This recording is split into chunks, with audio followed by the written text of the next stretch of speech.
चलिए तो स्टार्ट करते हैं क्लास को और ध्यान से सुनिएगा। कल मैंने आप लोगों को जून 2019 का सोशल वर्क के क्वेश्चन पेपर पर मैंने आप लोगों से डिस्कस किया था और उसकी क्लासेस रिकॉर्ड ना होने की वजह से मैं दोबारा से एक बार आप लोगों से तीव्र गति से बताऊंगा, क्योंकि इस प्रश्नों पर एक्सप्लेनेशंस यानी उसकी व्याख्या मैंने कल वाली क्लास में दिया था। यदि आप लोगों ने ज्वाइन रहा होगा तो आप सभी लोगों ने सुना भी होगा। जून 2019 का सोशल वर्क विगत वर्ष का प्रश्न पत्र है और हम यहीं से स्टार्ट करेंगे। यहीं से हमने कल स्टार्ट किया था। देखिए यहाँ सब मैच किया हुआ है और इसकी पीडीएफ भी आपको ऐसे मिल जाएगी। देखिए यहाँ पे जो चक्रीय सिद्धांत है ये टर्नबी का नाम आता है। रेखीय विकासवाद का जो सिद्धांत है यह अगस्त काम्टे का नाम आता है। द्वंद्वात्मक में बात करते हैं तो कार्ल मार्क्स और डॉरेनडॉर्फ का नाम आता है। कोजर वगैरह के भी नाम आते हैं। कई विद्वानों के नाम यहाँ पे रिप्रेजेंट होते हैं। प्रकारात्मक अगर हम बात करते हैं अभिगम पर या उसके सिद्धांतों पर, किंग्सले डेविस और आपका W.E. मुर्रे का भी नाम हमें देखने को मिल जाता है। ठीक है, ये चीज़ ध्यान रखिए। एक प्रकारात्मक अभिगम है जिसको हम लोग अप्रोच कहते हैं। उस क्रिया में जब भी नाम आता है तो वो नाम है उस विद्वान का ऑटो रैंक नाम है। ठीक है, ये बात आपको यहाँ पर भी थोड़ा सा ध्यान में रखना पड़ेगा जब अभिगम आता है। तो इस प्रश्न का जो जवाब गया था आप लोगों ने लगाया था ऑप्शन नंबर सेकंड वाला, यानी ऑप्शन आपका दूसरा वाला सही जाएगा। अगले सवाल में बात करते हैं। देखिए, परिवीक्षा और पैरोल किसके रूप में जाना जाता है? तो मैं आपको बता दूं, कारावाह के दंड के रूप में जाना जाता है, जो कि ऑप्शन नंबर आपका थर्ड वाला यहाँ पे सही होगा। उसके बाद अगर हम लोग बात करते हैं तो हमारे सामने एक सवाल और आता है, हितधारक। हितधारक विश्लेषण होता है ना। और हितधारक विश्लेषण की क्रिया में अगर हम लोग बात करते हैं तो यहाँ प्रश्न पूछा क्या होना चाहिए, तो अनुकूल और प्रतिकूल परियोजना के विभिन्न प्रतिभागियों के बीच में संबंधों का जो विश्लेषण होता है, विभिन्न प्रतिभागियों के बीच संबंधों का विश्लेषण ही हमारा क्या कहलाता है? हितधारक विश्लेषण कहलाता है। पहला ऑप्शन ही आपका सही था यहाँ पे। नेक्स्ट सवाल पर बात करेंगे। अगला सवाल देखिए, पारंपरिक प्रशासन की विशेषता कौन सी नहीं है? तो देखिए, पारंपरिक विशेषता मतलब यहाँ पे पूछा गया कि प्रशासन में वो विशेषता आपको आइडेंटिफाई करनी थी और वो कौन सा नहीं है। जैसा कि आप सबको पता है, एक सरकारी कार्यों के लेकर विधिक अपेक्षाओं को पूरा करना हो गया, केंद्रीकृत निर्णय लेने की करने की बात होगी तो भी कंडीशन पारंपरिक प्रशासन की विशेषता मानी जाएगी, और कानूनी की व्यवस्था को बनाने की बात करेगा तो भी पारंपरिक विशेषता मानी जाएगी। लेकिन विशेषता नहीं पूछा है तो प्रतिभागी पूर्ण योजना आपका यहाँ पे जो होगा थर्ड वाला, ये ऑप्शन आपका सही जाएगा। ठीक है, अगला सवाल आपके सामने है। पोस्टकार्ब का नाम मैंने कल की क्लास में आप लोगों से डिस्कस भी किया था।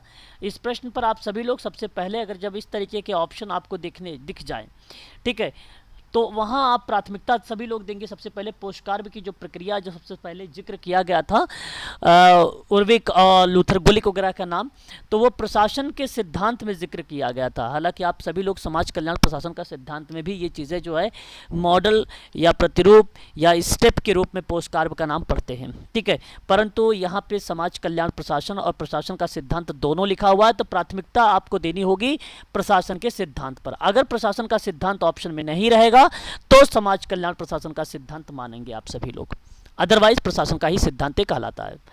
अब देखिए, ये प्रश्न मैंने आपको कल बताया भी था कि 101 से लेकर 105 तक का ये जो दिया गया है कॉम्प्रीहेंशन दिया गया है, गद्यांश होता है। इस प्रश्न को करने के लिए सबसे पहले आपको प्रश्न पढ़ने पड़ेंगे, उसके बाद उसके ऑप्शंस को पढ़ना पड़ेगा, ऑप्शन के बाद आप लोगों को उसके गद्यांश को सीन करनी पड़ेगी, तब जाके आपको जवाब देना पड़ेगा। यही काम आप 18 तारीख को करेंगे सभी लोग। ठीक है, सबसे पहले प्रश्न पढ़ेंगे, फिर ऑप्शन को पढ़ेंगे, उसके बाद आप लोग गद्यांश को पढ़ना शुरू करेंगे। क्वेश्चन नंबर बात करेंगे हम लोग यहाँ पर। एक और सवाल 106 नंबर से, समाजकारी में बेसिकली समाजकारी की दो प्रणालियां हैं, प्राथमिक प्रणाली और द्वितीयक प्रणाली। द्वितीयक प्रणाली के अंतर्गत एक आता है सोशल एक्शन, जिसको हम लोग बोलते हैं सामाजिक क्रिया। सामाजिक क्रिया को दो भागों में डिवाइड करने वाला विद्वान जब भी नाम आता है, सन 1984 में बिट्रो का नाम आता है। मैंने आप लोगों को पहले भी इसके बारे में बता चुका हूँ। और इसने कहा कि लोकप्रिय में, तो लोकप्रिय में आप सभी लोगों को ध्यान रखना है, वो एक प्रत्यक्ष लामबंदी मॉडल आता है, एक द्वंद्वात्मक मॉडल आता है, एक अंतर्विवेकशीलता। अंतर्विवेकशीलता को चैतन्यकरण का सिद्धांत भी कहा जाता है, द्वंद्वात्मक को संघर्ष कहा जाता है। यहाँ पे दुर्खिम कोजर वगैरह का भी नाम देखने को हमें मिल जाता है। ठीक है, अंतर्विवेक में जो है चैतन्यकरण का सिद्धांत इसी को कहा जाता है, इसी को शुद्धिमतीकरण का भी नाम दिया जाता है। जब भी इसका नाम आता है पैडागोजी जैसे शब्दों को भी रिलेट कराता है, शिक्षा शास्त्र वगैरह को, तो वो नाम आता है पाउले फ्रेरे का नाम। ठीक है, परंतु इस सवाल का सही जवाब जो लोकप्रिय सामाजिक एक्शन का उप प्रकार होता है वो पहला ऑप्शन सही है, प्रत्यक्ष लामबंदी मॉडल, द्वंद्वात्मक लामबंदी मॉडल और अंतर्विवेकशीलता मॉडल। पहला ऑप्शन सही जाएगा। क्वेश्चन नंबर बात करेंगे यहाँ पर नेक्स्ट। अगर हम बात करते हैं अगले सवाल की तरफ, तो अगला सवाल हमारे सामने कहता है यहाँ पर कि दिया हुआ है कि सामाजिक नीति विश्लेषण का तत्व नहीं है, इसमें हमें आइडेंटिफाई करना है वो कौन सा तत्व इसमें शामिल नहीं किया गया है नीति विश्लेषण में, है ना। तो नीति विश्लेषण में जैसे देखो विनिर्देशन प्रक्रिया सामान्य बोला जाता है, इसको रूपरेखा वगैरह कह सकते हो आप, मानदंड भी कह सकते हो, दृष्टिकोण भी कह सकते हो। ठीक है, विनिर्देशन के कई नाम होते हैं। तो ये प्रक्रिया बेसिकली शामिल है नीति विश्लेषण में, नीति व्यवहार्यता में भी शामिल है, नीति के गुण में भी शामिल है, परंतु नीति विश्लेषण के तत्व नहीं है, कंपोनेंट यानी घटक नहीं है, वह घटक के रूप में नीति की वकालत है। आपका ऑप्शन नंबर 4 आपका यहाँ पे सही जाएगा।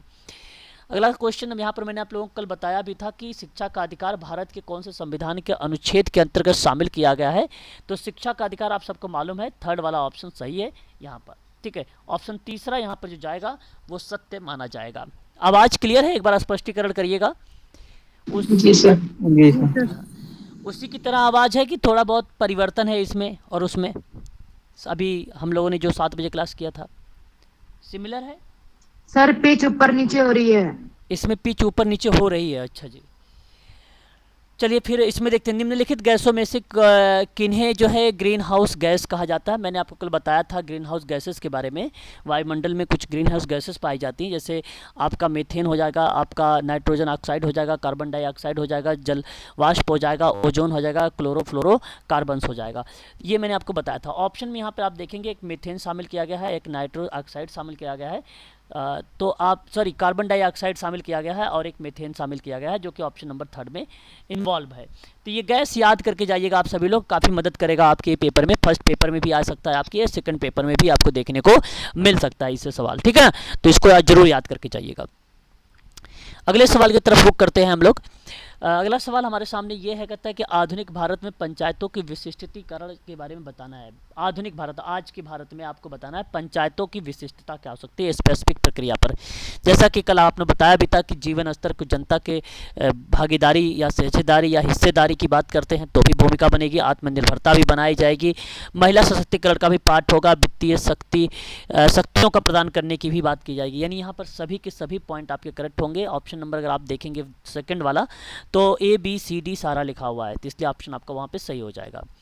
इस सवाल को एक बार ध्यान से सुनिएगा आप लोग कि यहाँ सवाल जो दिया गया है आपके सामने प्रस्तुत किया गया है कि समाज में असमानता की हम लोग बात कर रहे होते हैं, तो उसी के आधार पे हमने कहा कि जेंडर यानी लिंग पुरुष और महिला के दायरों की संरचनाबद्ध करता है। बिल्कुल बात सही है, क्योंकि तभी तो असमानता कहोगे जब आपने पुरुष को अलग कर दिया, महिला अलग कर दिया, तभी तो यह असमानता बना, अदरवाइज नहीं बनता।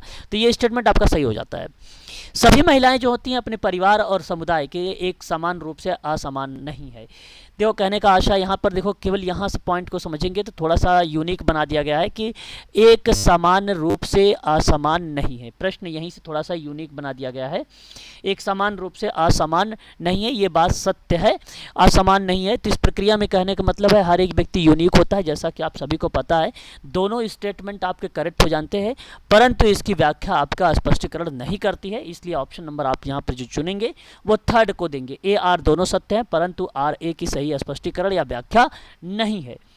बात करेंगे अगले सवाल की तरफ। अगला सवाल हमारे सामने है व्हाइट कॉलर क्राइम के बारे में। मैंने कल बताया था कि 1939 में एक अहम भूमिका एडविन सदरलैंड का नाम हमें लोगों को देखने को मिलता है। ठीक है, इस क्रिया को अगर हम बात करते हैं, इस क्रिया को लेकर, तो सन 1940 में एक पुस्तक के रूप में उभर के सामने आया था। और कल मैंने आपको बताया भी था कि कोई मान लीजिए अहिंसा के रूप में कार्य कर रहा होता है या कोई सकारात्मक कार्य कर रहा था, उसके पीछे अपने फायदे को लेकर, अपने व्यक्तिगत लाभ के लिए दूसरों का शोषण भी कर सकता है, या आप कह लीजिए कि एक प्रकार से भ्रष्टाचार भी कर सकता है। तो उस क्रिया में हम लोग इसे व्हाइट कॉलर क्राइम का नाम देंगे। अगले सवाल की तरफ रुख करेंगे। अगला सवाल हमारे सामने कहता है कि अनुच्छेद आपके सामने 14 और 15 को रिप्रेजेंट किया गया है, जो बेसिकली समानता की बात करता है। हालांकि 15 साफ शब्दों में कहता है कि धर्म, मूल, वंश, जाति एट्सेट्रा इत्यादि के आधार पर आप लोगों को भेदभाव नहीं करना है, लेकिन 14 विधि के समक्ष समता की बात करता है। लेकिन 14-15 जब दोनों मिल जाते हैं तो एक साथ में तो समता के अधिकारों को रिप्रेजेंट करते हैं। 16 हमने कल बताया भी था आपको, सार्वजनिक नौकरियों में समानता के अधिकारों की बात करता है। 17 अस्पृश्यता या छुआछूत को समाप्त करने की बात करता है। 51 में आपको जो है मूलभूत कर्तव्य को शामिल किया गया है। कुल टोटल 11 मौलिक कर्तव्य इस समय वर्तमान में शामिल है। बेसिक रूप से जब शुरुआत में अगर हम लोग बात करते हैं मूलभूत या मौलिक कर्तव्यों के लेकर तो टोटल 10 थे, परिवर्तित कर दिया गया। 86वां संविधान संशोधन 2002 में एक और बढ़ा दिया गया, जिसमें कहा गया कि माता पिता अपने बच्चों के संरक्षण के परिप्रेक्ष्य में अपनी एक भूमिका निभाएंगे, जहां पर बेसिकली शिक्षा एक अहम भूमिका होगी, है ना, शिक्षा प्रोवाइड कराने के संबंध में। तो इस हिसाब से अगर देखा जाए तो यहाँ पे जो ऑप्शन मिल रहा है वो सेकेंड वाला ऑप्शन आपका सत्य माना जाएगा, है ना। इन प्रश्नों पर मैंने कल बात किया था, इसलिए थोड़ी तेजी से मैं आप लोगों को लेकर चल रहा हूँ, ठीक है।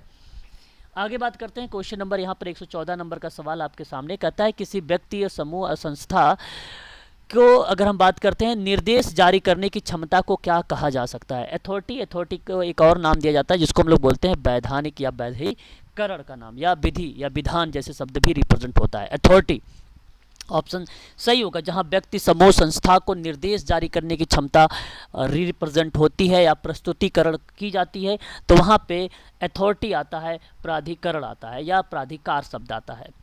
उसके बाद अगर हम बात करते हैं, अगला सवाल हमारे सामने दिया गया है कि यूनेस्को के वेस्टर्न घाट को विश्व के डैश यानी एक आठवें सर्वाधिक महत्वपूर्ण जैव विविधता वाले क्षेत्र के रूप में मान्यता दी गई। हॉट स्पॉट जैसे शब्दों को ये रिप्रेजेंट करता है। मैंने कल की क्लास में बताया भी था आप लोगों का, इसकी पीडीएफ भी आप लोगों के पास होगी। अगर पीडीएफ नहीं है तो एक बार मुझे आप लोग व्हाट्सएप ग्रुप पे मैसेज करें, मैं इसकी पीडीएफ आप लोगों को भेज दूंगा। यूनेस्को के वेस्टर्न घाट में विश्व को लेकर क्या भूमिका रही है, अगर आप जरूर भेजेंगे तभी मुझे याद रहेगा, मैं शाम को आपको भेज पाऊंगा, ठीक है। आगे हम बात करते हैं। अगला सवाल 116 नंबर का क्वेश्चन आपके सामने यहाँ पर दिया गया है। कहता है कि संयुक्त राष्ट्र की बाल अधिकार संबंधी कन्वेंशन को निम्नलिखित में से किस अनुच्छेद में घर और घर से बाहर बाल बालिकाओं के संरक्षण के प्रावधान को शामिल किया गया है ना। अच्छा, यहीं से हमें शुरुआत करना है क्या, क्वेश्चन नंबर 116 से? हाँ जी सर। यहीं से मैंने आप लोगों को बताया नहीं था, ठीक है। चलिए पहले एक बार आप सभी लोग इस प्रश्न का जवाब बताएं, तो फिर मैं आप लोगों को इसका स्पष्टीकरण करता हूं। प्लीज 4 ऑप्शन आपके सामने प्रस्तुत है, बताइए कौन सा इसका सही ऑप्शन होना चाहिए। Third option. Third option. देखिए, मैं आप लोगों को एक चीज़ यहाँ पर बता दूं, स्पष्टीकरण साफ शब्दों में कर दूं कि आप सभी लोग जो यहाँ पे बता रहे हो अनुच्छेद 19 को लेकर, वो आप सभी लोगों ने करेक्ट जवाब दिया है, गलत ऑप्शन नहीं है। फिलहाल आपके अगर मन में या विचार में जो शब्द भारतीय संविधान को लेकर अगर आ रहा है कि आर्टिकल अगर हम बात करते हैं 19 के बारे में, तो वहाँ पर भी इस तरीके की बातें जिक्र किया गया है। लेकिन मैं आप लोगों से बात इस समय कर रहा हूँ संयुक्त राष्ट्र के बाल अधिकारों के संबंध में कन्वेंशन को लेकर। देखिए, महासभा ने 20 नवंबर 1989 को, मैं आपको पढ़ा चुका हूँ इसके बारे में, 20 नवंबर 1989 को बाल अधिकारों की घोषणा की 30वीं एक वर्षगांठ पर कन्वेंशन को अपनाया गया था। और बेसिकली आप ये कह लीजिए कि कन्वेंशन के लिए 3 वैकल्पिक प्रोटोकॉल महासभा के द्वारा अपनाए गए थे, जहां पर बच्चों की बिक्री की बात होती है, बाल वैश्यावृत्ति होती है, बाल पोर्नोग्राफी या कन्वेंशन का एक वैकल्पिक प्रोटोकॉल की बात की जाती है। तो जहां पर दर्शाया गया 25 वैकल्पिक प्रोटोकॉल कब आया था, तो वैकल्पिक प्रोटोकॉल बेसिकली 25 मई 2000 को अपनाया गया था और इसी को लागू किया गया 18 जनवरी 2002 को। तो मैं यहाँ पे नोट कर देता हूँ, आप इसे नोट भी कर लीजिएगा। वैकल्पिक प्रोटोकॉल आपसे प्रश्न बन सकता है, और ये वैकल्पिक प्रोटोकॉल जब भी बनाया जाएगा वो बाल अधिकारों की घोषणा के ही परिप्रेक्ष्य में बनाया जाएगा। प्लीज़ इस चीज़ को भी आप लोग ध्यान रखेंगे प्रोटोकॉल का, तो वो ऑप्शन में आपके सामने लिखा रहेगा वहाँ पर, है ना।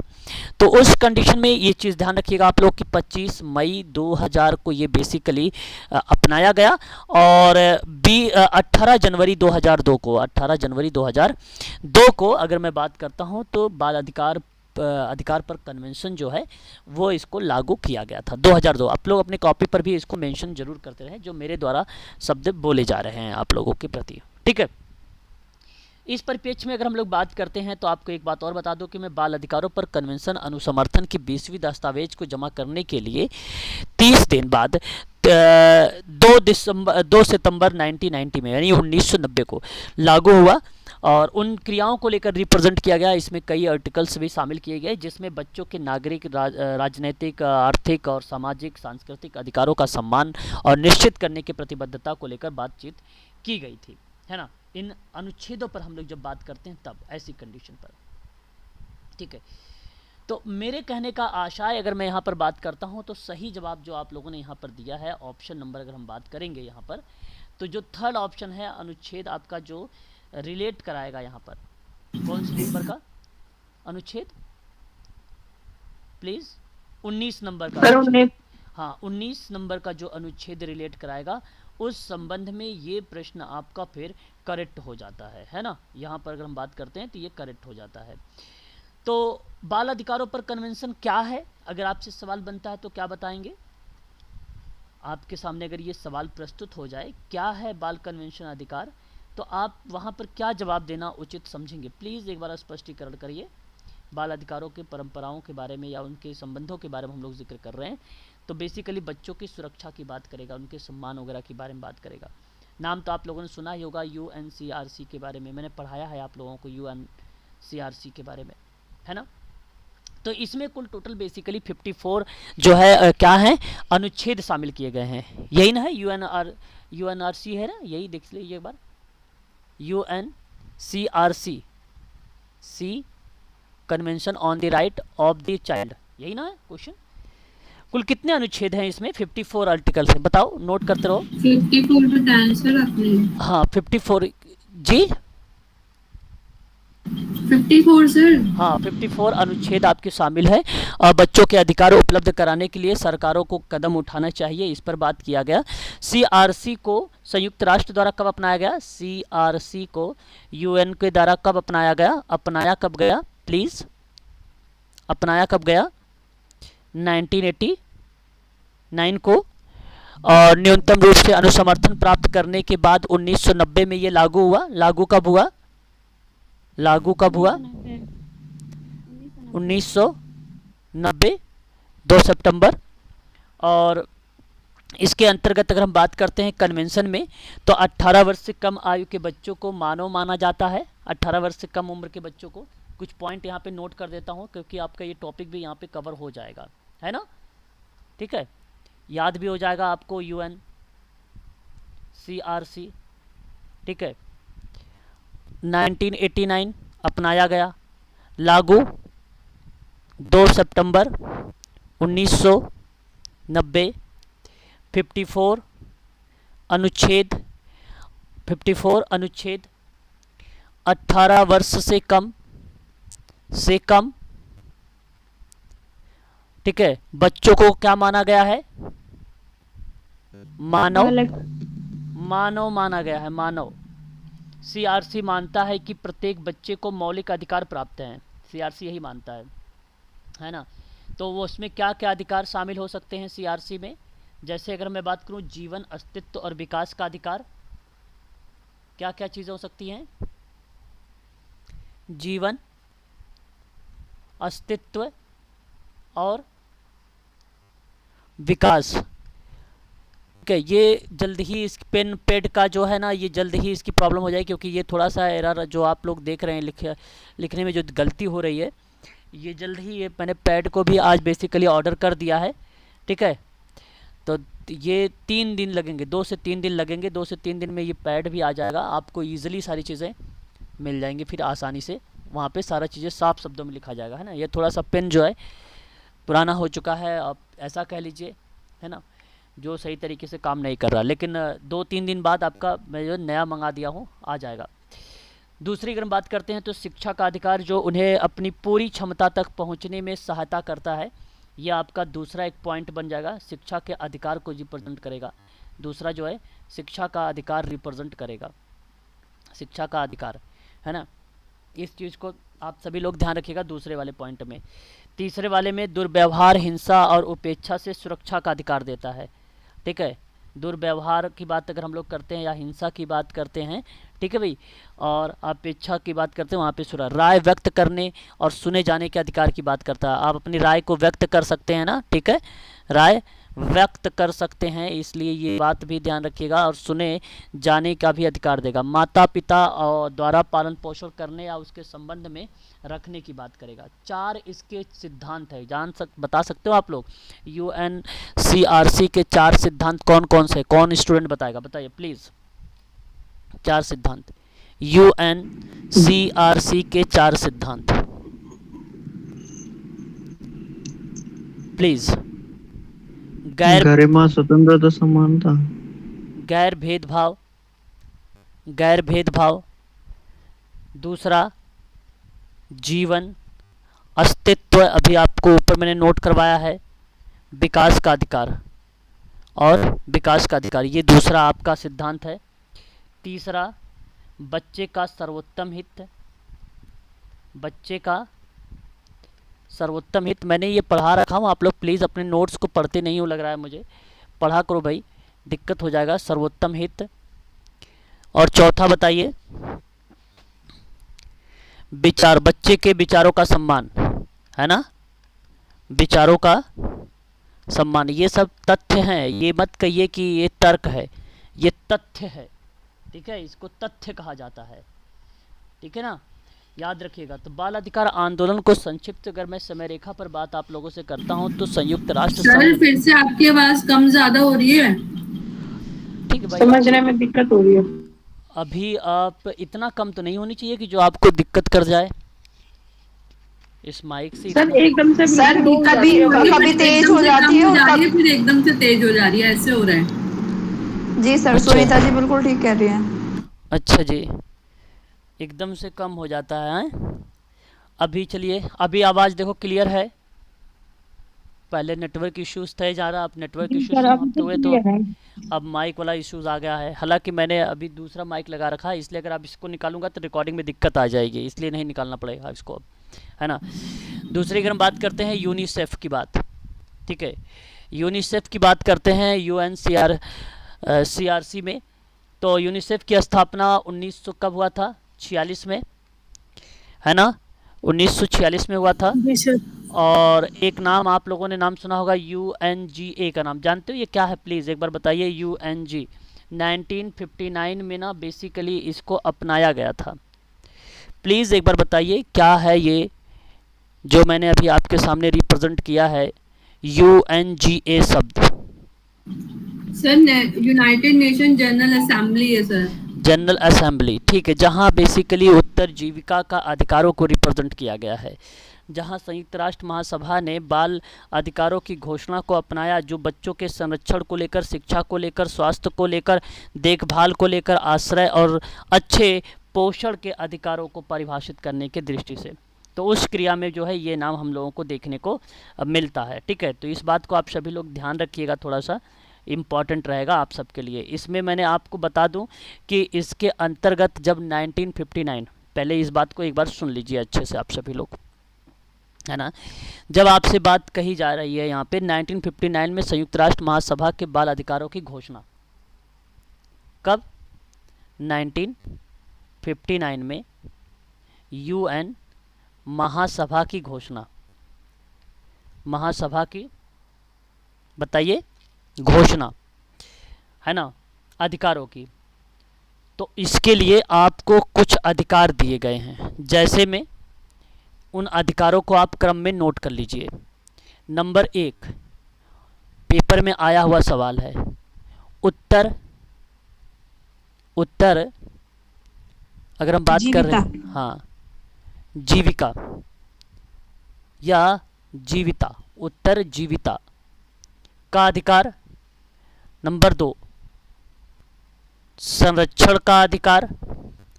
नंबर 3 यह आपको पता होना चाहिए, सहभागिता का अधिकार, सहभागिता का अधिकार। नंबर 4 विकास का अधिकार। क्या आप मुझे बता सकते हैं इन चारों अधिकारों के बारे में कुछ बातें, या मैं बताऊं आपको क्या क्या होता है इसमें? बताइए। उत्तरजीविता का अधिकार में जन्म लेने का अधिकार है, भोजन, आवास और कपड़े के न्यूनतम मानकों का अधिकार है, सम्मान के साथ जीने का अधिकार है, स्वास्थ्य देखभाल का अधिकार है, सुरक्षित पेयजल, पौष्टिक भोजन और स्वच्छ और सुरक्षित वातावरण और उन्हें स्वस्थ रहने की मदद करता है वह उत्तरजीविता का अधिकार। संरक्षण का सर जो अधिकार, उसके मूलभूत अधिकार हैं वही ना सर बिल्कुल बिल्कुल उत्तरजीविता में जो बिल्कुल सारे। बिल्कुल बिल्कुल बिल्कुल। संरक्षण का अधिकार सभी प्रकार के हिंसा से सुरक्षा का अधिकार देता है। उपेक्षा से सुरक्षा का अधिकार शामिल होता है इसमें। शारीरिक और यौन शोषण से सुरक्षा का अधिकार शामिल है संरक्षण में। खतरनाक दवाओं से सुरक्षा का भी अधिकार इसमें शामिल किया गया है संरक्षण में। तीसरा आता है सहभागिता का, जहां राय की स्वतंत्रता का अधिकार रिप्रेजेंट होता है, अभिव्यक्ति की स्वतंत्रता का अधिकार रिप्रेजेंट होता है, संघ और स्वतंत्रता का अधिकार रिप्रेजेंट होता है, सूचना का अधिकार रिप्रेजेंट होता है कि नहीं। किसी भी निर्णय लेने में भाग लेने और जिन्हें वह प्रत्यक्ष और अप्रत्यक्ष रूप से शामिल कर रहा है उस क्रिया को बेसिकली पार्टिसिपेट करने का राइट देता है।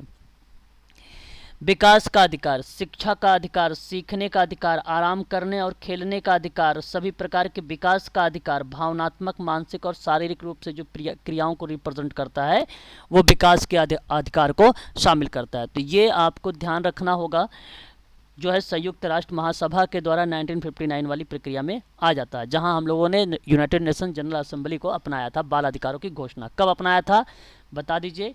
1959 में। कब अपनाया था? 1959 में। हाँ, उसमें कितने अधिकार आते हैं?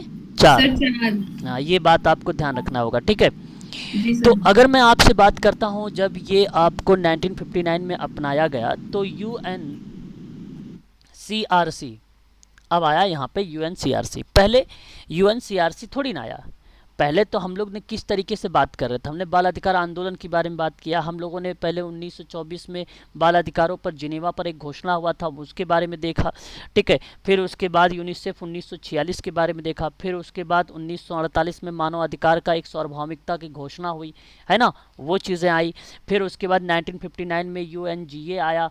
फिर उसके बाद अगर हम बात करते हैं तब आपका UNGA 1979 UNGA 1979 अंतर्राष्ट्रीय बाल वर्ष घोषित हुआ। अंतर्राष्ट्रीय बाल वर्ष क्या हुआ बताइए? घोषित हुआ। फिर उसके बाद UNCRC अपनाया गया 1989 को, लागू हुआ 1992 को, सॉरी 1990 होगा, 1990 होगा, है ना, लागू CRC। और इस बात को ध्यान रखना है आप लोगों को। और वैकल्पिक प्रोटोकॉल के बारे में मैंने अभी आपको बताया है, वैकल्पिक प्रोटोकॉल को भी आप लोग थोड़ा सा ध्यान में रखेंगे, ठीक है, इसके संबंध में। और फिर जाके यहाँ पर हम लोग अब देखेंगे 4 सिद्धांत कंप्लीट हो गए कन्वेंशन के अंतर्गत। ये चीज़ें आपको क्लियर हो गई है तो एक बार स्पष्टीकरण करिएगा प्लीज़, ताकि आपको यहाँ जो है ये चीज़ें आसानी से समझ में आ सके, है ना। UNCRC के अंतर्गत ये चीज़ें आपको आसानी से समझ में आ सके। थोड़ा बहुत बोला भी करो भाई, मैं पूछ कुछ रहा हूँ, बताते कुछ हो आप लोग, बोलते भी नहीं हो जल्दी। बताओ ये बातें समझ में आई कि नहीं समझ में आई भाई? जी सर आ गई आ गई। आ गई ना, इतना तो क्लियर हो गया है आप लोगों को। चलो फिर बहुत अच्छी बात है अगर आपने यहाँ पे ये चीज़ें क्लियर कर ली है तो। उसके बाद अगर हम बात करते हैं तो कुल लेख इस पे आते हैं 54 लेख। 54 लेख को बेसिकली हम लोग इसे कहते हैं 54 या 54 जो है अनुच्छेद शामिल किए गए हैं इसमें। देखो कभी कभी मैं आपको बता दूं अनुच्छेदों से ये एक यूनिक सवाल बन गया कि भाई ये सवाल पूछा गया, लेकिन इस तरीके के प्रश्न कभी भी एग्ज़ाम में अभी तक पूछे नहीं गए हैं कि कितने आर्टिकल्स वगैरह के बारे में जिक्र किया गया है। एक एक आर्टिकल करके कहो कि एक एक आर्टिकल करके बात किया जाए, तो इस तरीके की भूमिकाएं अभी तक रिप्रेजेंट नहीं हुई हैं परीक्षाओं में, ठीक है। ये बात मैं आपको बता रहा हूँ, इस चीज़ को आप सभी लोग ध्यान में रखिएगा। तो यहाँ पे जो 19 नंबर का आर्टिकल्स रिप्रेजेंट किया गया है वो प्रश्न में आपके सामने प्रस्तुत कर रहा हूँ। एक बार ध्यान से देखिए इसको, क्वेश्चन को, 19 आर्टिकल को, ठीक है। देखिए सबसे पहले तो आप आर्टिकल 17 को देख लीजिए। आर्टिकल 17 जानते हो क्या है? आर्टिकल 17 राज्य पक्ष में जनसंचार माध्यमों के द्वारा किए जाने वाले महत्वपूर्ण कार्य को मान्यता देता है। क्या देता है? जन संचार माध्यमों के द्वारा किए जाने वाले महत्वपूर्ण कार्य को मान्यता देता है। अब जो कि 17 में अगर हम भारतीय कॉन्स्टिट्यूशन की बात करते हैं तो अस्पृश्यता शब्द आता है कि नहीं? आप लोगों ने सुना होगा, पढ़ा है। तो यहाँ जो आर्टिकल 17 दिया गया है वो किस संबंध में है? राज्य पक्ष जन संचार माध्यम के द्वारा किए जाने वाले महत्वपूर्ण कार्य को मान्यता देता है। अभी तो आवाज़ आप लोगों को रुक रुक के तो नहीं आ रही? पिच हाई लो तो नहीं हो रहा है कि अभी भी हो रहा है? नहीं सर, क्लियर है। अभी ठीक है सर। अभी ठीक है। कभी कभी मैं क्या करता हूँ, माइक थोड़ा स्टैंड टाइप का है तो मैं उस पर हाथ लगा देता हूँ। मुझे लगता है कि मैं उसको हाथ लगा देता हूँ जब पढ़ाते पढ़ाते ना, तब आवाज़ ब्रेक हो जाती, मुझे ऐसा लगता है। फिलहाल देखिए, जब से आप लोगों ने बोला है तब से शायद अभी तक ब्रेक नहीं हुई होगी। ध्यान दीजिएगा अंत तक आप सभी लोग। तो आर्टिकल 17 में कहता है कि जनसंचार माध्यमों के द्वारा की जाने वाले महत्वपूर्ण कार्य को मान्यता देता है। ये बात आप लोगों को ध्यान रखना होगा आर्टिकल 17 के बारे में। लेकिन जब मैं बात करता हूँ आर्टिकल 18 के बारे में, तो ये रिप्रेजेंट होता है आपके सामने कि राज्य पक्ष के इस सिद्धांत को मान्यता देने के लिए सर्वोत्तम प्रयास करेंगे, जहाँ पे बच्चे का पालन पोषण और विकास पर बात करता है। पालन पोषण, बच्चे के पालन पोषण और विकास के लिए माता पिता दोनों की समान जिम्मेदारियां होती हैं। ये बात सत्य है। माता पिता की जिम्मेदारी बनती है माता पिता की कि बच्चे का पालन पोषण और उसका विकास पर खासकर एक सकारात्मक भूमिका अपना रिप्रेजेंट करें। उसके बाद हमारे सामने एक आर्टिकल आता है 20। अगर मैं बात करता हूँ आप लोगों से, यहाँ 20 आपसे कहता है कि कोई बच्चा जो अस्थायी और अस्थायी रूप से अपने पारिवारिक वातावरण से वंचित है, उस बच्चे को ना आपको क्या करना है, सर्वोत्तम हित में उसे लाना है और वातावरण में उसे एक प्रकार से समाज की मुख्य धारा से जोड़कर एक सकारात्मक वातावरण उसके सामने प्रस्तुत करना है। तो राज्य पक्ष अपने राष्ट्रीय कानूनों के अनुसार ऐसे बच्चे के लिए वैकल्पिक देखभाल को सुनिश्चित कर देता है। वैकल्पिक देखभाल जब आ जाता है तो वो आर्टिकल आपका 20 रिप्रेजेंट हो जाता है। लेकिन जब हम बात करता हूँ सुरक्षात्मक उपाय को लेकर, है ना, चिल्ड्रन की बात अगर हम लोग कर रहे हैं सुरक्षात्मक प्रोटेक्शन को लेकर, for the protection of children in and out of the home, तो यहाँ शब्द जो रिप्रेजेंट हो जाता है हमारे सामने कि सुरक्षात्मक उपायों में जहाँ उपयुक्त हो बच्चे और बच्चे की देखभाल करने वाले व्यक्तियों के लिए आवश्यक सहायता प्रदान करने के संबंध में।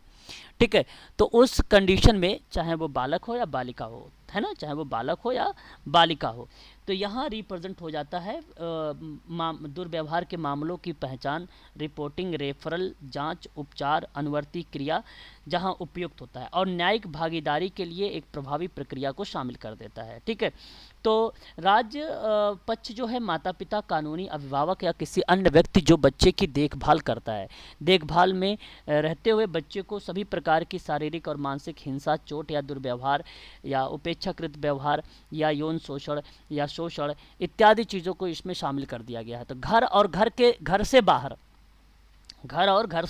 बाहर दोनों क्रियाओं को ये एक प्रकार से ये रिप्रेजेंट कर देता है आर्टिकल नंबर 19। इस बात को ध्यान रखिएगा। अब बढ़ेंगे अगले सवाल की तरफ। देखिए, इसमें कुल टोटल 54 आर्टिकल्स हैं। मैं सभी आर्टिकल्स पर बात नहीं करूंगा। बस ये देखिए, आपको जो क्वेश्चन में मिल गया है इसको आप ध्यान रखिएगा। इसकी पीडीएफ मैंने आप लोगों को दे रखा है, प्लीज़ एक बार उसको ज़रूर आप लोग देख लीजिएगा ताकि स्पष्टीकरण आप सभी को हो जाए, है ना। हाँ, एक बार यहाँ पर बात करते हैं अनुच्छेद जो है अभिकथन। अगला सवाल हमारे सामने प्रस्तुत है और कहता है कि पारिस्थितिकीय नारीवाद के अनुसार पुरुषों की तुलना में महिलाएं प्रकृति के अधिक निकट हैं। ये देखो, परिस्थिति के आधार पे बोला गया है, नारीवाद के अनुसार बोला गया है ना, नारीवाद के। अब देखिए, ये डेफिनेशन के आधार पे ये तथ्यों को बेसिकली स्पष्टीकृत किया जा रहा है। तो क्या यह बात सत्य है? प्लीज। जी सर, सत्य है। Yes sir. चलिए, अगर आप सभी लोगों ने इस प्रश्न का जवाब 117 नंबर का अगर आप जवाब दे रहे हैं पहले स्टेटमेंट को कि ये सत्य है, तो मैं भी आपकी तरफ ही हूँ। यहाँ पर ये स्टेटमेंट करेक्ट है कि परिस्थिति के नारीवादी के अनुसार कहा गया कि पुरुषों की तुलना में महिलाएं की जो प्रकृति है वो अधिक निकट है, और ये बात आप सभी के लिए सत्य बन जाती है। तो मैं चाहूँगा कि इस बात को आप सभी लोग अवश्य ध्यान में रखेंगे। सत्य है। दूसरी बात कहता है तर्क में कि पर्यावरण से उसकी निकटता महिलाओं को पर्यावरण के प्रति अधिक सावधान और परिपोषक बनाता है। देखिए, पर्यावरण से उसकी निकटता बनेगी। जाहिर सी बात है, अगर पर्यावरण सकारात्मक है वातावरण, तो महिलाओं के वातावरण के प्रति अधिक सावधान और परिपोषक बनाता है ना, महिलाओं को बेसिकली अधिक निकट लाने में। तो तर्क भी आपका क्या हो जाएगा यहाँ पे, सत्य हो जाएगा। भाई तर्क तो गलत तो है नहीं, बता दीजिए एक बार, क्या तर्क आपको गलत लग जी रहा सर, है? सत्य है ये भी। ये भी सत्य है। सही है। जब ये भी बात आपकी सत्य है, दोनों बात सत्य हैं, और आपको क्या लगता है कि इसकी व्याख्या है या नहीं है? लगता है, प्लीज बताइए। बिल्कुल, व्याख्या। अगर आपको यहाँ पे लगता है कि इसकी व्याख्या है, तो इसका आधार पर अगर मैं बात करता हूँ तो ऑप्शन आपका पहला सही है। आप क्योंकि लगा के ट्रिक के माध्यम से भी इस प्रश्न को सत्य कर सकते हैं। ठीक है, सही स्पष्टीकरण है इसका। ए आर दोनों सत्य है, जो नीचे की लाइन है वो सही तरीके से व्याख्या करती है। हर बार एक सवाल इस तरीके से आप सभी लोगों ने देख रहे हैं कि एक प्रश्न विषम को चुनने को लेकर आता है, और आपको बता दूं, जब भी आज तक ये प्रश्न मैंने देखा है, वो प्रश्न औद्योगिक विवाद अधिनियम से ही बनाया गया प्रश्न है।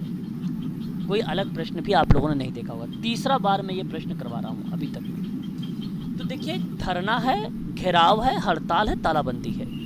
इनमें से आपको एक को आइडेंटिफाई करना है जो विषम को बताना है। तीनों से सर तालाबंदी।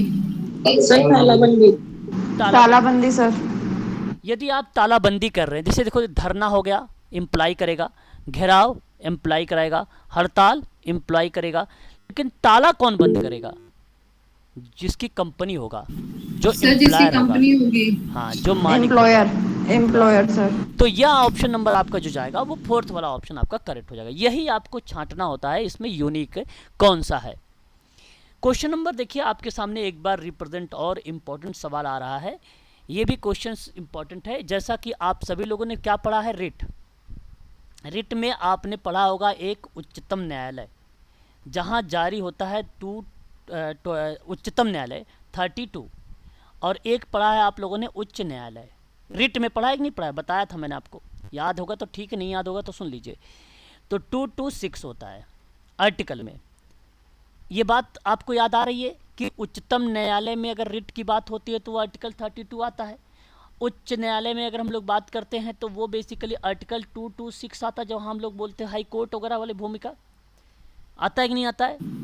जी सर तो आता है। जब ये आता है तो आप मुझे बताइए, ये कौन से जो फंडामेंटल राइट है, वो कौन से फंडामेंटल राइट के अंतर्गत ये दोनों आर्टिकल शामिल किए गए हैं? सर संवैधानिक उपचार। संवैधानिक उपचार। संवैधानिक उपचार, बिल्कुल। अगर आपने यहाँ पे संवैधानिक उपचारों की बात किया है, एक प्रकार से कॉन्स्टिट्यूशन रेमेडीज़ की बात कर रहे होते हैं, तो उस क्रिया में ये शब्द जाहिर होता है। ठीक है, कोई बच्चा मुझसे कह भी रहा था कि रिट के बारे में थोड़ा सा बता देंगे सर, तो आने वाले टाइम में आपको जरूर बताया जाएगा। फिलहाल मैंने उसके बारे में कई क्लासेस में बता चुका हूँ रिट के बारे में, और आने वाले सर वो वीडियो होगी ना, उनको वो वीडियो में देख लेंगे। हाँ, वो मैं एक दिन बता दूंगा, या तो फिर वो वीडियो भी प्रोवाइड करा दूंगा, है ना। चलिए एक सवाल और देखिए, सामाजिक कार्यकर्ता। अब देखो, इस तरीके के प्रश्न अगर आपके परीक्षा में आते हैं तो 18 जून को सुबह बैठ के आप लोग को अपने मन में विचार करते समय आप अपने आप को सामाजिक कार्यकर्ता रखकर प्रश्न को पढ़ेंगे कि सामाजिक कार्यकर्ता के लिए देशज ज्ञान किस लिए उपयोगी है। आपके लिए, सुनिए, आपके लिए देशज ज्ञान किस लिए, ये अप्लाइड प्रश्न है, ये फैक्ट प्रश्न नहीं है, ये कंसेप्चुअल प्रश्न है। तो सामाजिक कार्यकर्ता आप हो, जरा बताइए आप देशज ज्ञान किस लिए आपके लिए उपयोगी होगा? सर ऑप्शन ए और D. A B D. A B D, यहाँ पे तो A B D, A B D, B तो नहीं होगा। देखो अब आप ए और डी होगा, ए और डी। अब यहाँ पे सुनिए, सामाजिक, ऐतिहासिक और सांस्कृतिक संदर्भों से अर्थ निकालना चाहिए आपको, ये आपका दायित्व है। आप एक मेडिकल सोशल वर्कर हैं, आपका एक कर्तव्य बनता है। देशज ज्ञान किस लिए उपयोगी होता है? वो सांस्कृतिक संदर्भ के लिए उपयोगी होता है, वो सामाजिक ऐतिहासिक दृष्टिकोण के लिए उपयोगी होता है। दूसरा ऑप्शन कहता है सीमांतीकरण और उत्पीड़न की जड़ें चिन्हित करने के लिए। हम ये आइडेंटिफाई करने के लिए नहीं बचे हैं वहाँ पे कि आप जो है आप ये पढ़ेंगे, आप ये डिसाइड करेंगे, आपके लिए यही कंपलसरी है, आप यही पढ़ें, आपको ये चीज़ें नहीं पढ़नी चाहिए। ठीक है, इस तरीके से हम क्लेरिफाई नहीं करेंगे, चिन्हित नहीं करेंगे उनको। ये देशज ज्ञान के अंतर्गत उपयोगी नहीं होता है। सोशल वर्कर ये काम नहीं करता है। कभी भी आप अपने तरीके से जो है उस पर कहो कि प्रेशर के माध्यम से या किसी और के माध्यम से आपसे कहें कि आप यही करो, तो ये अनुचित कार्य होगा। इसलिए आप यहाँ पे डी को एलिमेंट कर दीजिए। समाज कार्य के अभ्यास का वैश्विक बनाना, देखो ये देशज ज्ञान नहीं है कि हम देशज ज्ञान इसलिए ले रहे हैं कि सोशल वर्क प्रैक्टिस जो है, जैसे कार्यस्थल पर आप महिलाओं के साथ, वृद्धों के साथ, बच्चों के साथ, युवाओं के साथ अगर काम कर रहे हैं तो आपका जो देशज ज्ञान है वो उपयोगी इसलिए है कि आप वैश्वीकरण उनको कर रहे हो, एक प्रकार के पैंडमिक लेवल पर लेकर आ रहे हो, जो कि ये कार्य आपका नहीं है और ये गलत है। ये अंतर्राष्ट्रीय लेवल पर अगर हम बात करते हैं ना तो वहाँ पर आपकी ये सत्य होता है ऑप्शन, अंतर्राष्ट्रीय लेवल। देशज ज्ञान के आधार पे हमसे पूछा गया सवाल है, इसलिए हम देशज के ही आधार पे बात करेंगे, ना कि वैश्विक, ना ही इंटरनेशनल लेवल चीज़ों पर इंटरफेयर करने जाएंगे हम लोग, इसलिए हम सी को भी एलिमेंट कर देंगे यहाँ पे। समाज कार्य अभ्यास को अधिक न्यायपूर्ण बनाने के लिए, देखिए ये बड़ा पॉजिटिव शब्द होता है, न्यायपूर्ण बनाना। सोशल वर्क में जिस ऑप्शन में आपको न्यायिक शब्द, न्यायपूर्ण शब्द मिल जाए, आँख बंद करके लगा के आइए, ऑप्शन आपका सही जाएगा वो। तो सही बात मैं अगर कहूँ कि पहला और आपका चौथा ए और डी, अगर आप में से कई स्टूडेंटों का जवाब भी आ रहा था पहला ऑप्शन, तो इसलिए पहला ऑप्शन आपका सही है। जिन बच्चों ने सही दिया है ऑप्शन ए और डी का, यही ऑप्शन सही होगा। ठीक है, क्लियर है? एक बार स्पष्टीकरण करिएगा। क्वेश्चन नंबर आपका जो यहाँ पे कंप्लीट हुआ 120 नंबर का। अब हम बात करेंगे 121 यहाँ पर आप देखेंगे तो 10 नंबर बेसिकली सोशल वर्क में, 10 नंबर का नहीं 20 नंबर का 10 क्वेश्चन। पहले बेसिकली मैं आपको बता दूं, ये तो अभी 2000 जो है 22 से 21 से ये पैटर्न बदला कि एक साथ आने लगे 10 क्वेश्चन। नहीं तो पहले जो है ना इंस्टॉलमेंट कह लीजिए, या तो 5 क्वेश्चन कहीं और दे देना, 5 क्वेश्चन कहीं और दे देना। इसी तरीके के पेपर जून 2019 में ऐसे ही कुछ किया था। अभी आपने ऊपर 100, 101 से लेकर 105 तक ऊपर देखे हैं जो मैंने कंप्लीट करवाया था। अब यहाँ 121 से 125 तक देखेंगे कॉम्प्रिहेंशन। वही तरीका जो मैंने कहा कि पहले क्वेश्चन पढ़ना, फिर आपको क्या करना है उसके ऑप्शन पढ़ना, फिर आपको कॉम्प्रिहेंशन को पढ़ना है। और मैं कहता हूँ कि अब प्रैक्टिस क्या, अच्छा सोशल वर्क तो बड़ा इजी है, लेकिन अगर आप लोग फर्स्ट पेपर के लिए अगर आप तैयारी कर रहे हैं ना तो आप आसानी सेकंड पेपर में 20 नंबर आसानी, यहाँ गलती नहीं होनी चाहिए आप लोगों से। यदि यहाँ आपने गलती किया तो समझ लीजिए बीच में से आपके जो नंबर आने थे अच्छे खासे वो आपने एलिमेंट कर दिया, क्योंकि ये प्रश्न गलत नहीं होनी चाहिए। सोशल वर्क के बड़े ईजी क्वेश्चन आते हैं, ये 20 नंबर का सवाल इतनी इजी कि आपको मैं क्या बताऊँ, माइल्ड ना कह के, मॉडरेट भी ना कह के, उसको ईजी ही बोलूँ तो बेटर रहेगा, है ना, इजी ही बोलूँ तो बेटर रहेगा। क्वेश्चन का पैटर्न होता है माइल्ड मॉडरेट लेवल का, तो वो दोनों से भी नीचे है, ये बात ध्यान रखिएगा। इतना इजी सवाल आता है ये, है ना। आगे बढ़िएगा, 126 नंबर से स्टार्ट करेंगे क्योंकि 125 तक आपको जो दिया गया है वो कॉम्प्रिहेंशन दिया गया है। चलिए देखिए 126 में क्या कहा गया है आपके सामने। कहा गया है कि देशज ज्ञान के कौन से स्रोत हैं, देशज ज्ञान के, देशज ज्ञान के कौन से स्रोत इसमें शामिल किए गए हैं। आपके सामने यहाँ पे नीचे 4 कूट दिए गए हैं, इन कूटों के माध्यम से सही विकल्प का सर चारों A B C sir D, चारों सही है sir A B C D. अच्छा जी, अभी आप लोगों का जो जवाब मेरे सामने यहाँ पे प्रस्तुत हो रहा है क्वेश्चन नंबर 126 का, कह रहे हैं कि ए बी सी, यही कह रहे हो आप ना, please sir A B C D sir. अच्छा ए बी सी डी बता रहे हो आप लोग, 1। चलो मैं बताता हूँ, ध्यान सुनिए। अगर मैं आप लोगों से इस प्रश्न का जवाब बात करता हूँ देशज ज्ञान को लेकर, है ना, देशज ज्ञान को लेकर, तो देशज ज्ञान आपके सामने जो रिप्रेजेंट करता है वो लोक कथाएँ रिप्रेजेंट करती हैं, मौखिक वृत्तांत रिप्रेजेंट करता है, कहानियाँ रिप्रेजेंट करता है, उपन्यास रिप्रेजेंट करता है। यहाँ आपके सारे ऑप्शन सही हो जाते हैं, देशज ज्ञान इसको रिप्रेजेंट करता है। देखो कहानियाँ तो तय है आपको रिप्रेजेंट करेगी, इसमें कोई दो राय नहीं है, ठीक है। उपन्यास की बात अगर हम लोग बात करते हैं तो उपन्यास भी देशज ज्ञान शब्दों को ही रिप्रेजेंट करता है, एक प्रकार से ये भी स्टेटमेंट सही है। लोक कथाएं भी, लेकिन एक शब्द आपका सामने जो रिप्रेजेंट किया गया है वह शब्द है मौखिक वृत्तांत।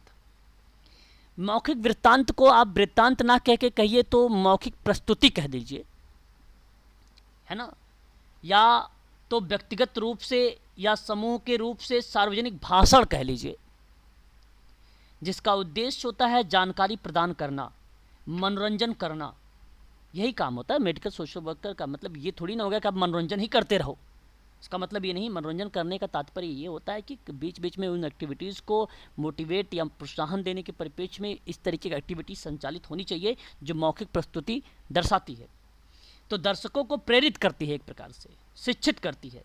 तो उस शब्द में मौखिक जो प्रस्तुति होती है, जो वृत्तांत होता है, वो शब्द रिलेट होता है जो देशज ज्ञान को प्रस्तुत करता है।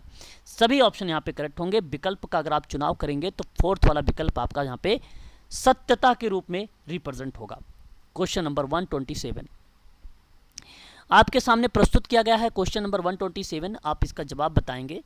कहता है कि निम्नलिखित में से कौन से लिंग और वर्ग आधारित असमानता को चुनौती देते हैं। 127 नंबर का सवाल और बड़ा ही आसान सा क्वेश्चन आपके सामने प्रस्तुत है। जवाब मुझे जरा बताइए कि ऑप्शन कौन सा करेक्ट होना चाहिए जो आधारित असमानताओं को चुनौती देता है, वह शब्द कौन सा शामिल होगा। प्लीज एक बार स्पष्टीकरण करें। सर ए और सी।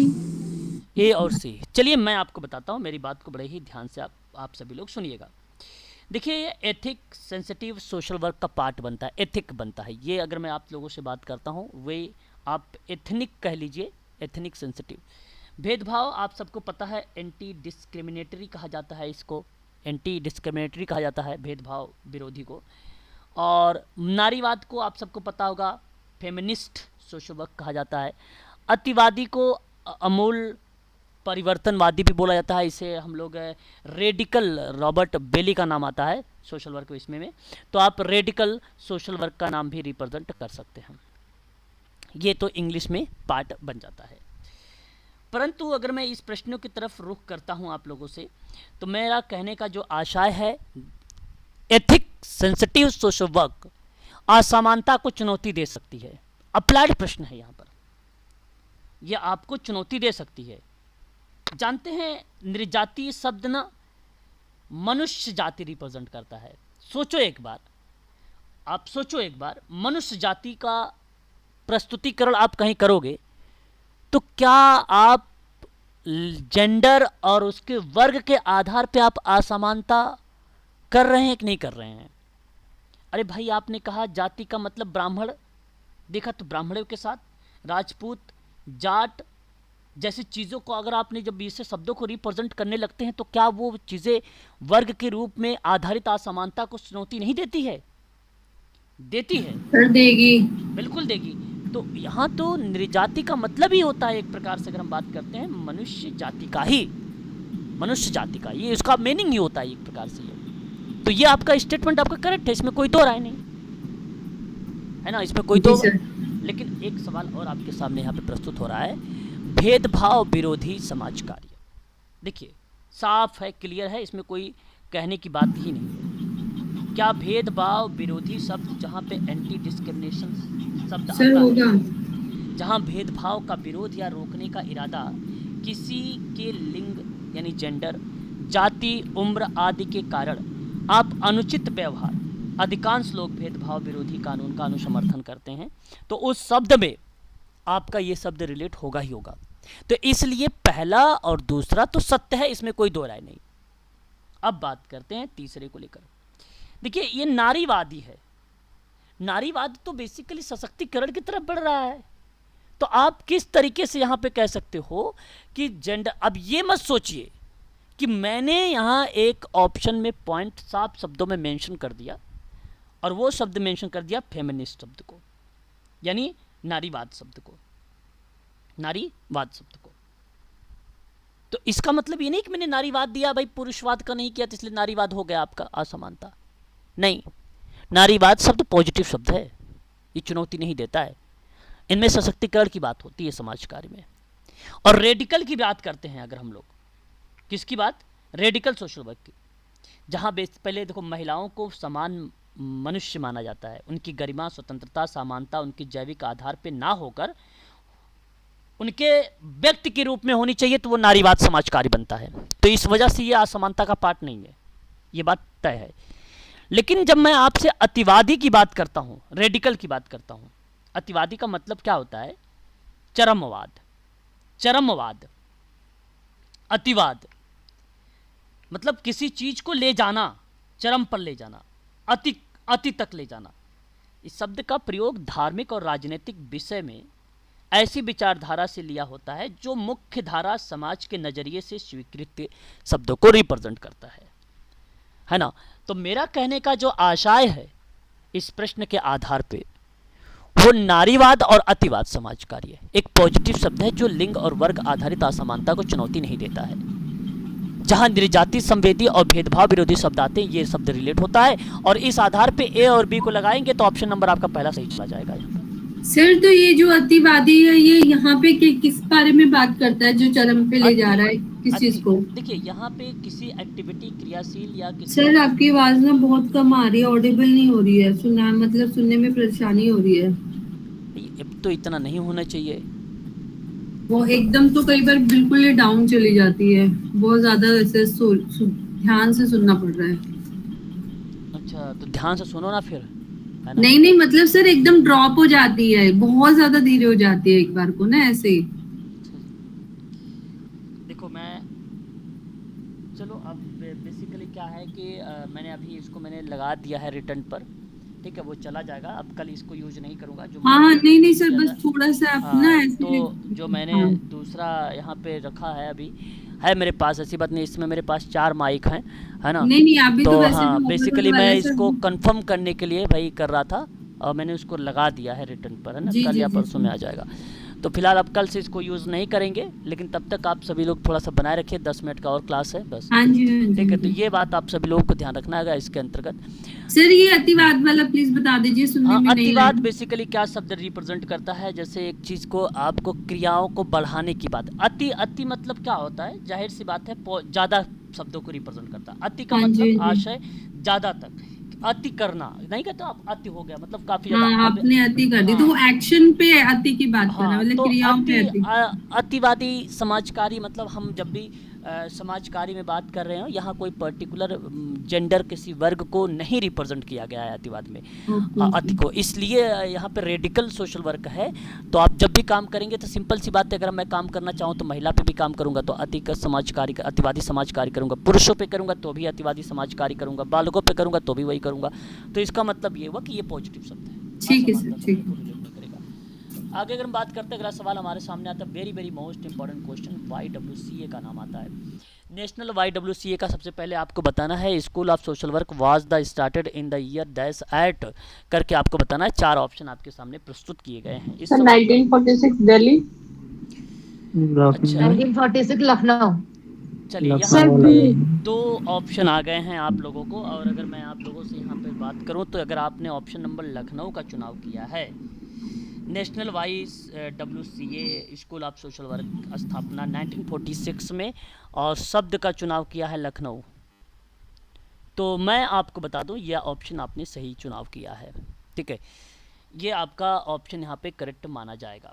ठीक है, इस प्रक्रिया में अब इस चीज़ को थोड़ा सा आप लोग ध्यान से सुन लेंगे तो और अच्छा रहेगा, है ना। स्टेटमेंट देखिए, जैसा कि आप सबको बता दूं, YWCA का मतलब एक प्रकार से रिप्रेजेंट आपके सामने करता है यंग वुमेन क्रिश्चियंस एसोसिएशन, है ना। ऐसे शब्द जो है बेसिकली रिप्रेजेंट होता है YWCA के अंतर्गत। बेसिकली अगर हम लोग जब बात करते हैं इस प्रक्रिया में तो इसकी स्थापना को लेकर, तो 1946 में ये शब्द जो है रिप्रेजेंट हुआ था लखनऊ में। कैसे, अब इस चीज़ को थोड़ा सा आप सभी लोग समझने का प्रयास करिएगा। देखिए, डिपार्टमेंट ऑफ सोशल वर्क यानी दिल्ली, पहले इस बात को समझ रखिए कि दिल्ली विश्वविद्यालय का समाज कार्य विभाग जो है Delhi school of social work 75 साल के प्रतिबद्ध शैक्षणिक भागीदारी में सन माना जाता है दिल्ली का, वो 1946 से लेकर 2021 तक की प्रक्रिया को। तो मेरा कहने का आशय ये रहा कि दिल्ली विश्वविद्यालय ड्यू का समाज कार्य विभाग अपने विद्यार्थियों, शिक्षकों और प्रशासनिक कर्मचारियों के साथ हर घर तिरंगा और स्वतंत्रता दिवस मानता है, जिसके संबंध में Delhi school of social work 75 साल की प्रतिबद्धता को शैक्षणिक भागीदारी माना है। तो इस प्रक्रिया में वह कंडीशन एक एजुकेशन डिपार्टमेंट को जब टच करता है तब हमारे सामने शैक्षणिक विभाग की स्थापना होती है लखनऊ में 1946 वाली प्रक्रिया में। ठीक है, और ये प्रक्रिया दिल्ली को रिप्रेजेंट करेगी। आपको बता देता हूँ 1946 का एक नाम आता है लखनऊ भी। विभाग की स्थापना 1946 में लखनऊ के एक प्रतिष्ठित महिला कॉलेज का नाम जानते हो क्या है? इसाबेला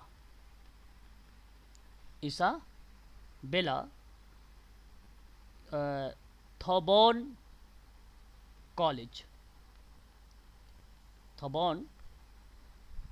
कॉलेज में राष्ट्रीय young women Christians association school of social work के रूप में इसकी स्थापना की गई। और यही प्रक्रिया जिन बच्चों ने दिल्ली को लगाया, यही प्रक्रिया, ठीक है, 1947 में स्कूल दिल्ली में हस्तांतरित हो गया। दिल्ली में 1947 में क्या हो गया बताइए? हस्तांतरित हो गया। हस्तांतरित। हाँ, लेकिन सवाल यहाँ स्टार्टेड था, तो मैं दिल्ली क्यों लगाऊंगा? हस्तांतरण तो लिखा नहीं, ट्रांसफर तो लिखा नहीं, इसने तो सीधा सीधा लिखा स्टार्टेड, तो भाई मुझे लगाना चाहिए ऑप्शन नंबर सेकंड। तो और 1948 में Delhi school of social work के रूप में दिल्ली विश्वविद्यालय से संबद्ध हो गया, ये है ना। ये आपका 1947 का पार्ट हुआ, हस्तांतरण वाला। 1948 में Delhi school of social work के रूप में दिल्ली विश्वविद्यालय से क्या हो गया? ये संबद्ध हो गया 48 में। पॉइंट नीचे लिखते जाइएगा कॉपी पर अपने। और 1979 में इसे दिल्ली विश्वविद्यालय के अपने अधीन कर लिया गया, 1979 में। और यह इसका समाज कार्य विभाग बन गया, तो उस हिसाब से देखा जाए ऑप्शन सही क्या जाना चाहिए? सेकंड वाला आपका करेक्ट हो जाएगा। बात समझ में आ गई कि नहीं बताइए? Option second. आसान सा सवाल था भाई, आप बोल सकते हो national YWCA school of college. जी सर, समझ आ गया। हाँ, ऑप्शन सेकंड सही हो जाएगा। अगला सवाल, सत्यशोधक समाज के संस्थापक कौन है? वेरी वेरी इंपॉर्टेंट और मोस्ट। सर ज्योतिबा फुले। क्या बात है, एक बार ज्योतिबा फुले सर। जी सर, ज्योतिबा फुले सर। सत्यशोधक समाज की स्थापना जी, एक बार म्यूट रहे। 24 सितंबर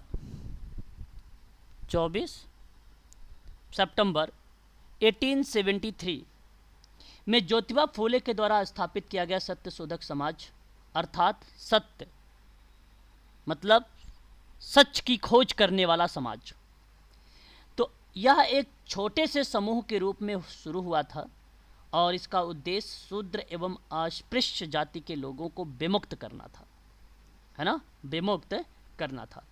ठीक है, तो इस प्रक्रिया में यहाँ पे सत्यशोधक समाज का नाम हमारे सामने रिप्रेजेंट हो जाता है। ठीक है, ये बात आपको ध्यान रखना होगा। क्वेश्चन नंबर 130 देखेंगे।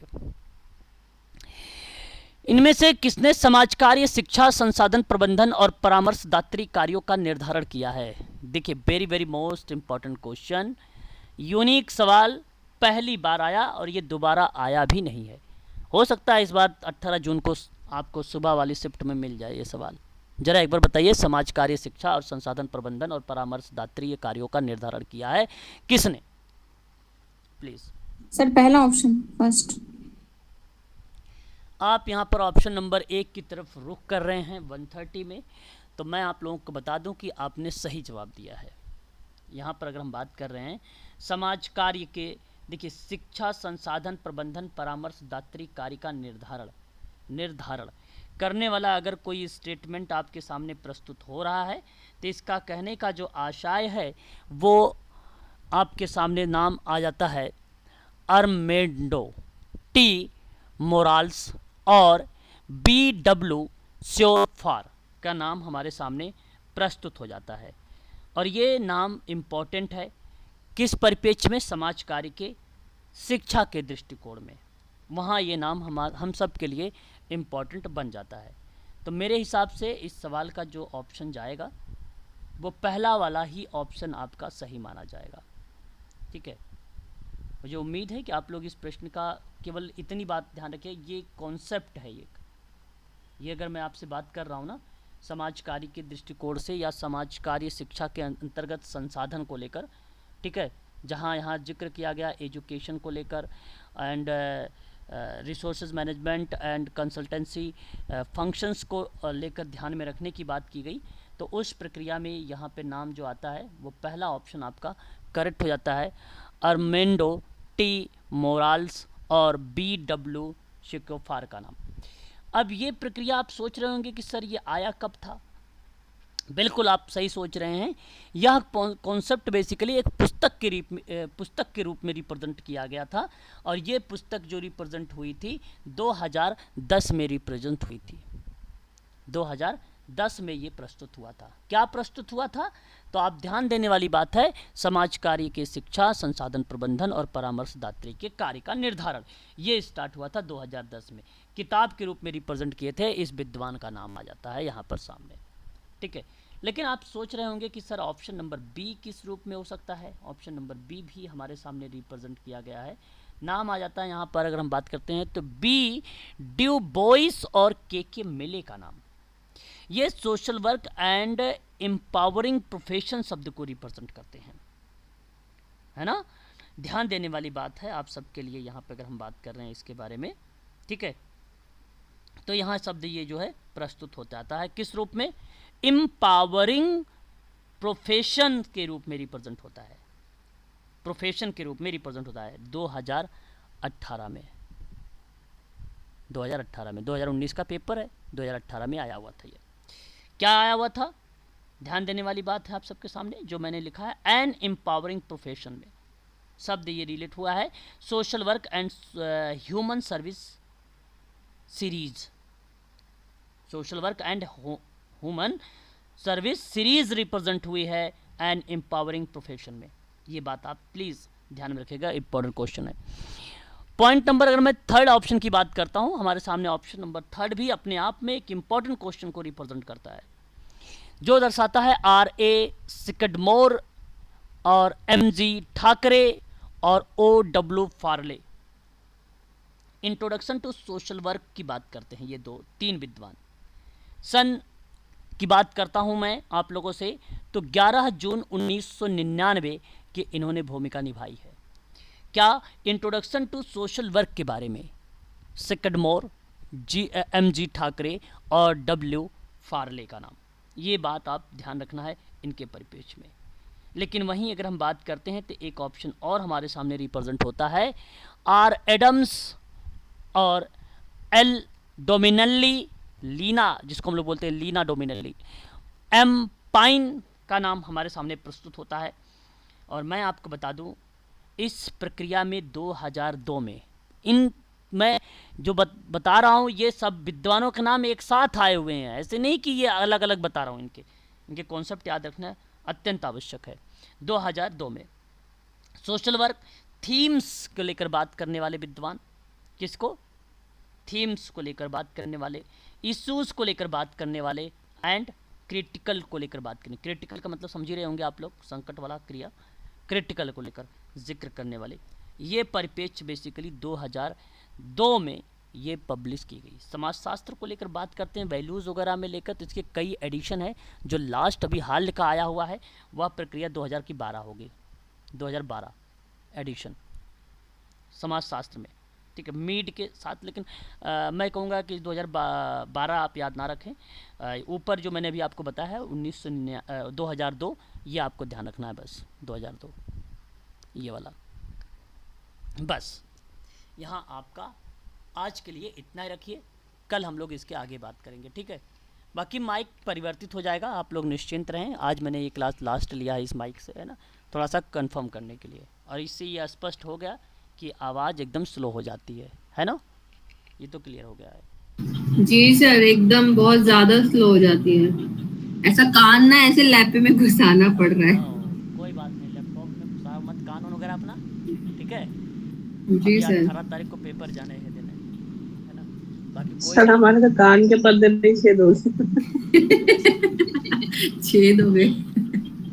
बात नहीं, लेकिन देखो कितना मैं फिलहाल तब भी इतना चिल्लाता हूँ, इतना शोर करके पढ़ाता हूँ, जी बगल वाला जी सर जी। पड़ोसी उड़ोसी वाले भी समझ जाते हैं कि सर जी क्या। मैंने कहा भाई क्या करूँ, बच्चे कहते हैं आवाज़ें नहीं आती है, तुम कहते हो सर इतनी तेज़ आवाज़ आती है, नीचे तक जाती है आवाज़। हाँ सर, ये माइक का इश्यू है फिर। चलो कोई नहीं, आने वाले समय में ये भी सारी समस्याओं का समाधान हो जाएगा, धीरे धीरे सब कुछ परिवर्तित हो जाएगा, ऐसी बात नहीं है, और हो भी रहा है धीरे धीरे परिवर्तन, है ना। ठीक है सर, कोई परिवर्तन की बात प्रक्रिया स्टार्ट हो चुकी है।